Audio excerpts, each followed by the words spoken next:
नमस्कार. जय महाराष्ट्र. मी डॉक्टर अनिल फळे.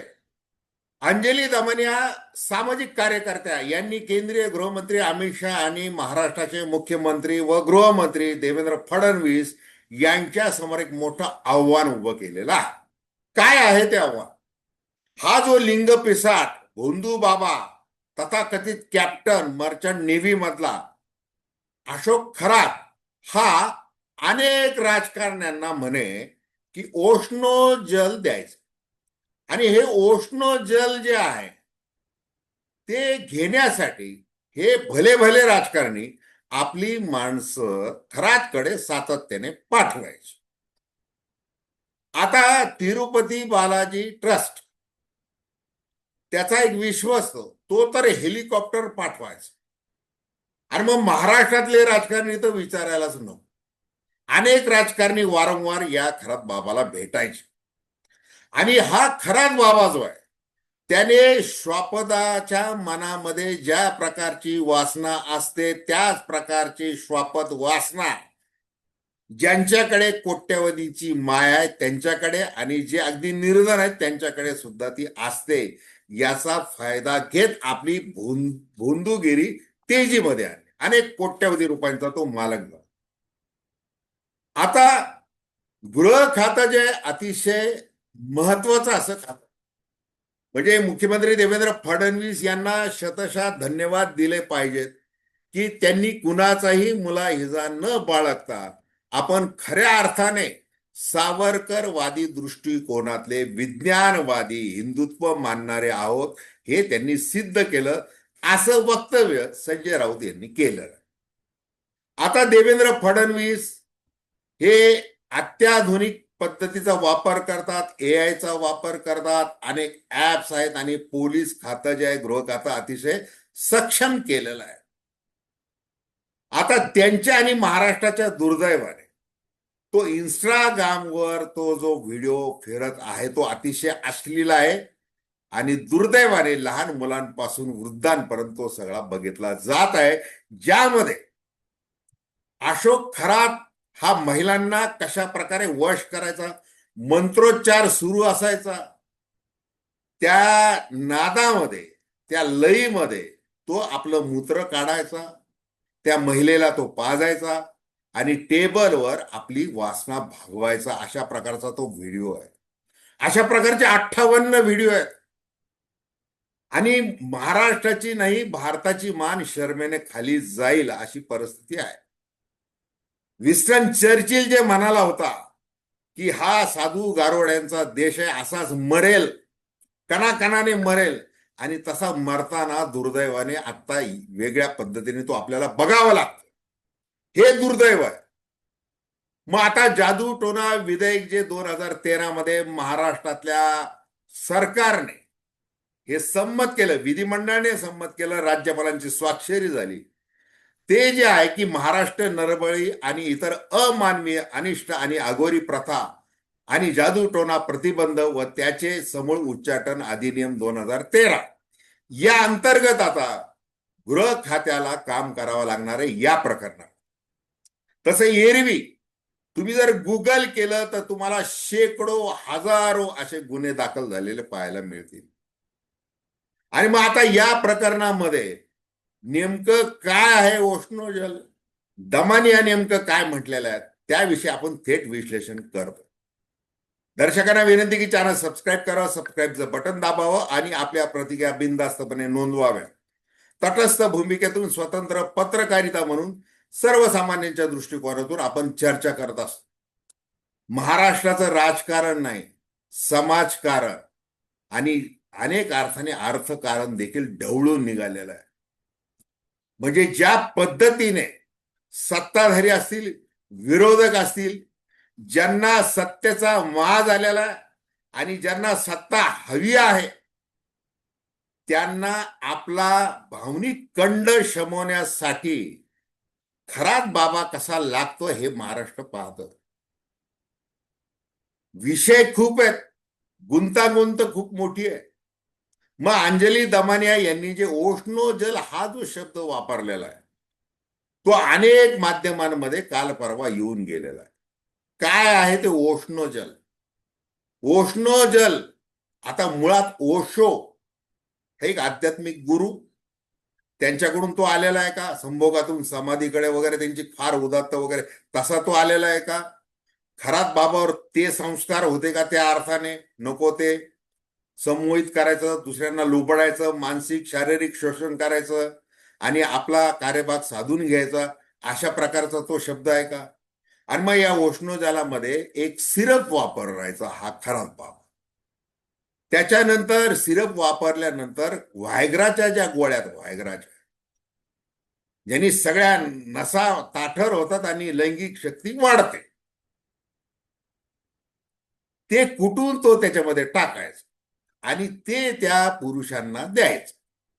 आणि कदाचित तो त्याचा वापर स्वतःसाठी देखील कसा करत होता, की आता शेकडो महिलांचे जसे त्यांनी वासनेच्या याच्यामध्ये, नादामध्ये जे काही बळी घेतलेले आहेत, तर ते उद्योग जे केलेले आहेत त्याच्यामध्ये घेणारा आणि देणारा हे दोन्ही दोषी आहेत. त्याच्यामुळे अंजली दमानिया यांच्याकडे जी काही माहिती अनेक माध्यमातून जी आलेली आहे, ती आता बघा की नीरज जाधव हा जो खरात बाबाचा एक सेवक, ज्याच्यावर गुन्हा दाखल झालेला आहे, त्याला नाशिकमध्ये काल पकडलेला आहे. त्यांनी एका महिलेला तिचे फोटो पाठवून ब्लॅकमेलिंग करण्याचा प्रयत्न केला, खंडणी मागितली, ते अटक झाली. मग असे अनेक नीरज जाधव, बाकीचे कर्मचारी, स्टाफ, ज्यांनी या खरात बाबाचे काळे कृत्य पाहिलेले आहेत, ते आता बाहेर पडलेले आहेत की आता या नराधमाला कडक शिक्षा झाली पाहिजे, याच्या पापाचा घडा भरलेला, त्याला शिक्षा झाली पाहिजे, कठोरातली कठोर.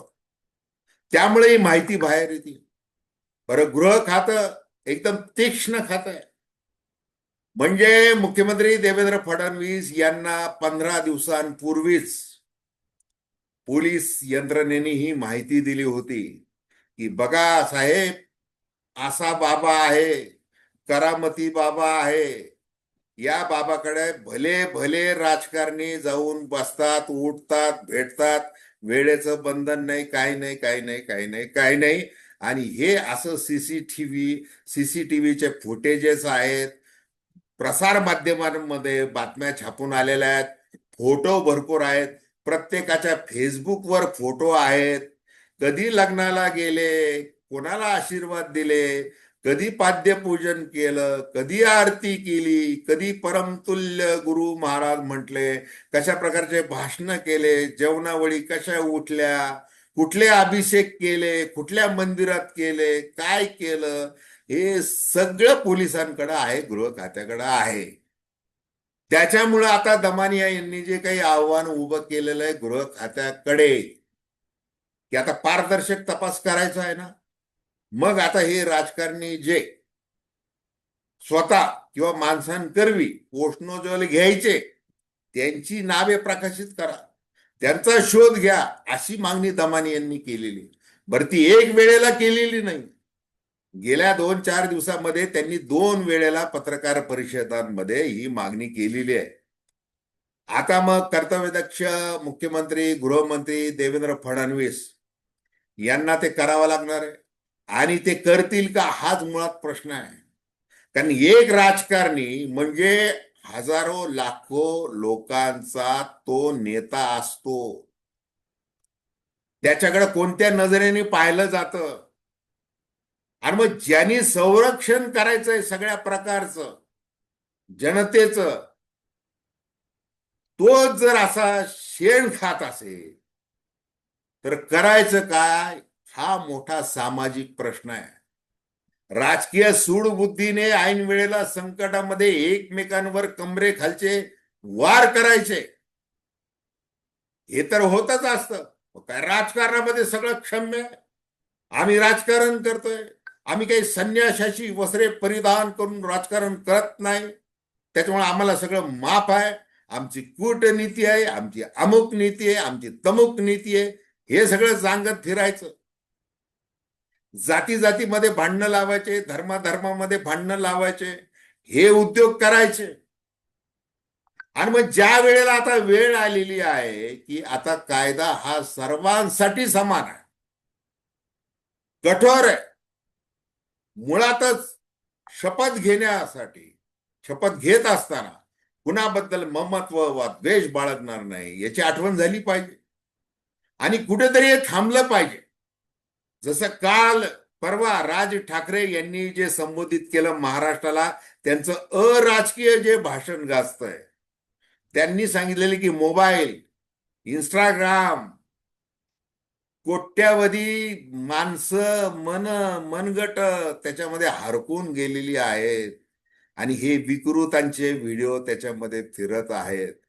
त्या संबंधी काय, मुळात आता हा प्रश्न आहे, एक का होईना तो व्हिडिओ का प्रसारित झाला, कुणी दिलेला नेमका तो, का दिलेला आहे, हे यूज द्यायला नव्हतं पाहिजे बाहेर. त्या ज्या महिला आहेत त्या स्वतःच्या उच्चभ्रू घरातल्या राजकारण्यांच्या आहेत, उच्च पदस्थ सनदी अधिकारी आहेत, उद्योजक आहेत, व्यापारी आहेत, अमुक वेगवेगळे आहेत लोक त्याच्यामध्ये. त्यांच्या आबरूचा प्रश्न आहे. मग त्यांच्या आबरूचा प्रश्न आहे, मग एकूण समाजाचे राजकारणाचे धिंडवडे का काढायला निघालेली ती माणसं, हा प्रश्न आहे ना. आणि मग जर शेकड्याने गुन्हे दाखल होतात, मग तिथं जादूटोना विरोधी काम करणाऱ्या लोकांचे बळी घेतले जातात, त्यांना ठार मारलं जातं, हा जो सामाजिक संघर्ष आहे हा कुणी थांबवायचा, हा प्रश्न आहे. मग या सगळ्या गदारोळामध्ये जे काही ओष्णो जल वगैरे गुंगीचं औषध हे सगळं देणारा जो बाबा आहे त्याला जोड्याने मारून उपयोग नाही, त्याला त्याची त्याची साल्ट काढली पाहिजे, अशा प्रकारची भावना निर्माण झालेली आहे. आणि हे जोपर्यंत आता याची ही म्हणजे ही सामाजिक शुद्धीकरणाची सर्वांनी मिळून मोहीम उघडल्याशिवाय काहीही होणार नाही, हेही तितकंच. तर धन्यवाद. हा व्हिडिओ आपल्याला आवडला असेल अवश्य शेअर करा, सबस्क्राईब करा आणि आपली प्रतिक्रिया बिनधास्तपणे नोंदवा. धन्यवाद.